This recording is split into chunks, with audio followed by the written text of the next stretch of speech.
Big boss winner పల్లవి ప్రశాంత్ పైన భారీ కుట్ర, అది బట్టబయలు. నేను ఈ హెడ్డింగ్ ఎందుకు పెట్టానంటే, నిన్న పల్లవి ప్రశాంత్కు సంబంధించి నేను ఒక వీడియో మరో నేత్రంలో చేయడం జరిగింది. పల్లవి ప్రశాంత్ బిగ్ బాస్ విన్నర్ అవడం, ఒక సామాన్యుడిగా, ఒక రైతు బిడ్డగా ఆ టైటిల్ గెలవడం అభినందనీయమే. కానీ ఆ గెలిచిన టైటిల్ని నిలబెట్టుకోవాల్సిన అవసరం ఉంది. చాలామందికి స్ఫూర్తిగా నిలవాల్సిన అవసరం ఉంది.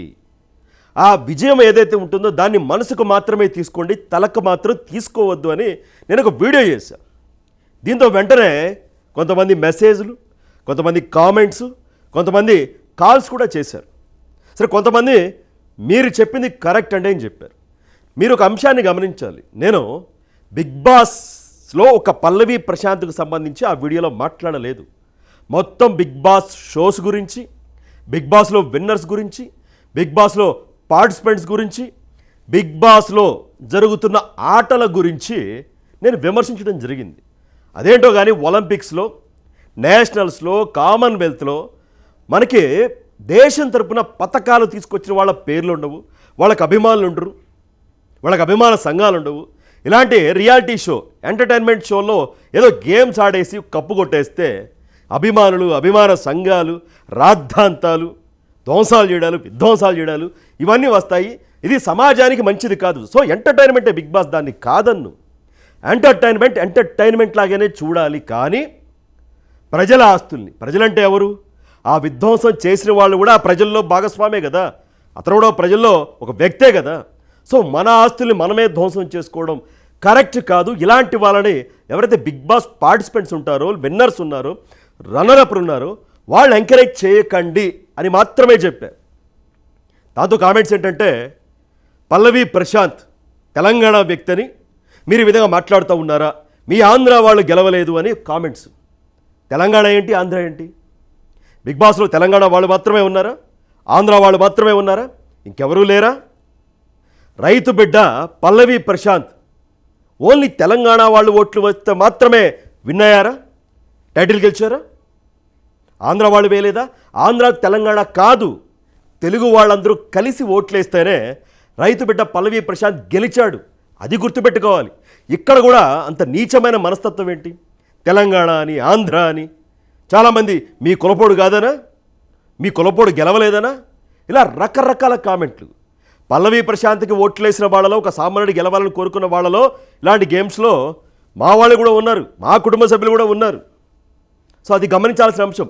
ఇక్కడ కూడా ప్రాంతాలు, కులాలు తీసుకొస్తున్నారంటే మీ మనస్థితి ఏ స్థాయిలో ఉందో, ఎంత దిగజారిపోయిందో ఈ కాల్స్ చేసేవాళ్ళు, కామెంట్స్ పెట్టేవాళ్ళు, అలాగే మెసేజ్లు పెట్టేవాళ్ళు ఒక్కసారి అయితే ఆలోచించుకోండి. పల్లవి ప్రశాంత్ ఏమైంది? కేసు పెట్టారు జూబ్లీ హిల్స్ పోలీసులు. ఆ రోజు అన్నపూర్ణ స్టూడియో దగ్గర జరిగిన విధ్వంసం పైన కోర్టులో హాజరుపరిచారు. 14 రోజులు పల్లవి ప్రశాంత్కి, అతని సోదరుడికే నాంపల్లి కోర్టు రిమాండ్ విధించింది. 14 రోజుల పాటు చంచులు కూడా జైలుకి తరలించారు. ఎవరు ఊహించినది ఇది? అరే, ఒక బిగ్ బాస్ టైటిల్ గెలిచి ఒక 105 రోజుల పాటు ఆ హౌస్లో ఉండి టైటిల్ గెలిచి బయటకు వచ్చాక ఆనందం పల్లవి ప్రశాంత్కి కానీ, ఆ కుటుంబ సభ్యులకు కానీ, ఆయన అభిమానులకు కానీ ఎక్కువసేపు నిలవలేదు. పల్లవి ప్రశాంత్ వాళ్ళ తల్లిగారు, ఆవిడ పాపం మీడియాలో ఏడుస్తూ ఉంటే నిజంగా బాధ కలిగించింది. ఎవరికి ఈ పరిస్థితి రాకూడదు.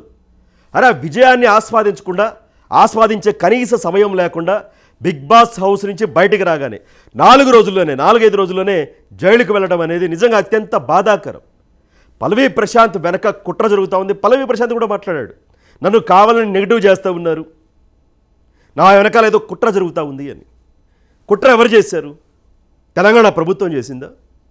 తెలంగాణ పోలీసులు చేశారా? తెలంగాణ ప్రభుత్వానికి, తెలంగాణ పోలీసులకి, జూబ్లీ హిల్స్ పోలీసులకి పల్లవి ప్రశాంత్ మీద ఎందుకు కోపం ఉంటుంది, ఎందుకు కక్ష ఉంటుంది? వాళ్ళెందుకు కుట్రపూర్తిగా కేసులు పెడతారు? ఒక్కసారి ఆలోచించాలి కదా. ఒకే ఒక తప్పు పల్లవి ప్రశాంత్ చేసింది. ఆ రోజున పోలీసుల మాట వినుంటే పోయేది. పోలీసుల మాట విని పోలీసులు చెప్పిన దారిలో వెళ్ళిపోయి ఉంటే ఆ జరిగిన విధ్వంసానికి పల్లవి ప్రశాంత్కి పెద్దగా సంబంధం ఉండేది కాదు. ఎవరైతే ఒక 6 ఆర్టీసీ బస్సుల్ని ధ్వంసం చేశారో, మిగతా పార్టిసిపెంట్లు ఎవరైతే ఉంటారో మహిళలు, వాళ్ళ కార్లు ధ్వంసం చేశారు, వాళ్ళని కొంత అసభ్యకరంగా తాకే విధంగా ప్రయత్నం చేశారో ఇదంతా కూడా వాళ్ళ మీదకి వెళ్ళిపోయేది. అమర్దీప్ అలాగే పల్లవి ప్రశాంత్ ఈ అభిమానుల ముసుగులో ఉన్న వాళ్ళు ఎవరైతే ఉన్నారో వాళ్ళ మీదకి వెళ్ళిపోయేది. కానీ పోలీసుల మాట వినకుండా ఎంత నచ్చ చెప్పినప్పటికీ నా కోసం ర్యాలీ పెట్టారు, అది పెట్టారు, ఇది పెట్టారు, నేను వెళ్ళాలి అని వాళ్ళ మాట వినకుండా మరో దారిలో వచ్చి ఆ ర్యాలీలో పాల్గొనడం వల్లే మరింతగా అభిమానులు రెచ్చిపోయి ఆ విధ్వంసానికి పాల్పడ్డారని మనకు అందుతున్న సమాచారం. పల్లవి ప్రశాంత్ తప్పు పట్టలేదు. బయటకు వచ్చాక ఒక ఉత్సాహం ఉంటుంది, నా కోసం పెద్ద ర్యాలీ పెట్టారు, నేను పాల్గొనాలని ఉంటుంది. కానీ శాంతి భద్రతల సమస్య తలెత్తినప్పుడు ఖచ్చితంగా పోలీసుల మాట వినాలి. ఆ వినకపోవడమే పల్లవి ప్రశాంత్ని ఇక్కడి దాకా తీసుకొచ్చింది. అతని పైన ప్రైవేటు ప్రభుత్వ ఆస్తుల ధ్వంసం సెక్షన్లు పెట్టారు. A1గా చేర్చారు పల్లవి ప్రశాంత్ని. ఇప్పుడు జైల్లో ఉన్న పరిస్థితి. సో బెయిల్ కోసం కూడా అప్లై చేశారు. బెయిల్ అయితే త్వరగా రావాలని మనస్ఫూర్తిగా అయితే కోరుకుందాం. సో ఈ అభిమానులు ఎవరైతే ఉన్నారో శివాజీ గారి అమ్మాలని, అమర్దీప్ అమ్మాలని, పల్లవి ప్రశాంత్ అమ్మాలని నేను నిన్న కూడా వీడియోలో ప్రస్తావించాను. మీకు ఏమాత్రం బాధ్యత లేదా మీ కుటుంబం పట్ల? ఇప్పుడు చాలామంది పైన కేసులు పెట్టారు. మీరు వచ్చారు, అత్యుత్సాహానికి వెళ్ళిపోయారు, అవి ఇవి ధ్వంసం చేశారు, ఇప్పుడు కేసులు పెట్టారు, మిమ్మల్ని జైల్లో పెడతారు. ఏంటి మీ కుటుంబ సభ్యుల పరిస్థితి ఏంటి? మీ పైన ఒక ముద్ర, జైలుకి వచ్చాడు పలానా కేసులో అని, ఆ సెక్షన్లో అవన్నీ కూడా అవసరమా? ఇవన్నీ కూడా అరే కుటుంబంలో ఎవరికైనా కష్టం కలిగితే వెన్నంటి నిలవండి, అప్పుడు పోరాడండి. ఇలాంటి బిగ్ బాస్ షోల్లో లేదంటే మరొక షోలోనో వాళ్ళ కోసం మీ జీవితాన్ని పాడు చేసుకోవడం ఏంటి? వాళ్ళ కోసం మీరు జైలుకి వెళ్ళడం ఏంటి? వాళ్ళ కోసం మీరు ఆస్తులు ధ్వంసం చేయడం ఏంటి? నిజంగా ఒక్కసారి బుర్ర పెట్టి ఆలోచించండి, మనం ఏం చేస్తున్నాం, ఎలా ముందుకు వెళ్తున్నాము అని. సో నేను చెప్పదలుచుకునేది ఏంటంటే, ఇలా ప్రాంతాలని, కులాలని, మతాలని ఇలా తీయకండి. రన్నరప్గా అమర్దీప్ నిలిచాడు. అతను ఎక్కడ? ఆంధ్రప్రదేశ్ అనంతపురం. అనంతపురం జిల్లా ప్రజలు మాత్రమే ఓట్లేస్తేనే రన్నరప్ అయ్యాడా? ఆంధ్రప్రదేశ్ ప్రజలు మాత్రమే ఓటేస్తేనే అతను రన్నరప్ అయ్యాడా? లేదు. అటు తెలంగాణ, ఇటు ఆంధ్ర, ప్రపంచవ్యాప్తంగా ఎక్కడైతే తెలుగు వాళ్ళు ఉన్నారో వాళ్ళందరూ ఓట్లేస్తేనే విన్నర్ పల్లవి ప్రశాంత్ అయ్యాడు, రన్నరప్ అమర్దీప్ అయ్యాడు, 3వ ప్లేస్లో శివాజీ నిలిచాడు. అది మీరందరూ కూడా గమనించాలి. ఇలాంటి రియాలిటీ షోల్ని రియాలిటీ షోగానే చూడండి. ఇలాంటి వినోదాన్ని పంచేవాటిని వినోదం మాత్రమే చూడండి. వాటిని ఎక్కడికి ఎక్కించుకొని రోడ్ల మీదకి ఎక్కి సోషల్ మీడియాకి ఎక్కి అనవసరమైన వివాదాలు వద్దు అనేది చిన్న హితవు మాత్రమే. పల్లవి ప్రశాంత్ త్వరగా బయటికి రావాలి, చాలామందికి స్ఫూర్తిగా నిలవాలి. ఇది అనుకోకుండా జరిగిపోయింది. పోలీసుల మాట వింటే సరిపోయి ఉండేది, వినలేదు కాబట్టే ఈరోజున పల్లవి ప్రశాంత్కి అలాంటి దుస్థితి ఎదురైంది.